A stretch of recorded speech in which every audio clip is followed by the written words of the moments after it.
ခရီးတော့ဝမ်းနာပါရဲ့သူတွေအတွက်တကယ်ပေါ့နော်အရင်ကောင်းတဲ့စာအုပ်လေးတစ်ခုဟို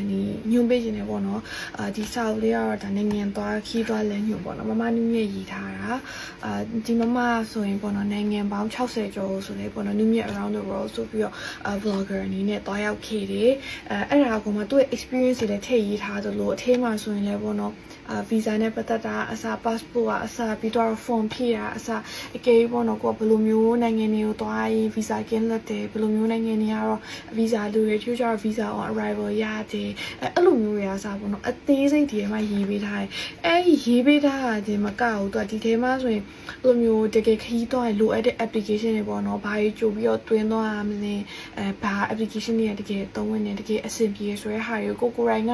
ဟိုအသေးစိတ်ရှာစရာမလိုဘဲနဲ့ပေါ့နော်တခါတည်းဒီထဲမှာဆိုရင်အကုန်ထည့်ပေးထားတယ်ပြီးတော့တချို့ဒီပေါ့နော်နောက်ပိုင်းဟာလေးမှာဆိုတော့ QR လေးပါပါတယ်အဲ့ QR လေးဆိုရင်ဒါ video လေး YouTube video လေးပါတော့ link မှာတခါရဲပါပြီးသားဆိုတော့ဟိုတကူးတကကြီးကိုလိုက်ရှာစရာမလိုဘဲနဲ့ဒီခရီးသွားတာသဘောကျတယ်ခရီးသွားချင်တယ်ခရီးသွားတဲ့ခါမှာဆိုရင်ဘာတွေလိုလဲဘယ်လိုတွေထည့်ရမလဲဘာတွေရှောင်ရမလဲအဲ့လာ hand carry မှာဆိုဘာထည့်ရမလဲပြီးတော့ကိုအနေနဲ့ဒီ cabin နဲ့အမဲ့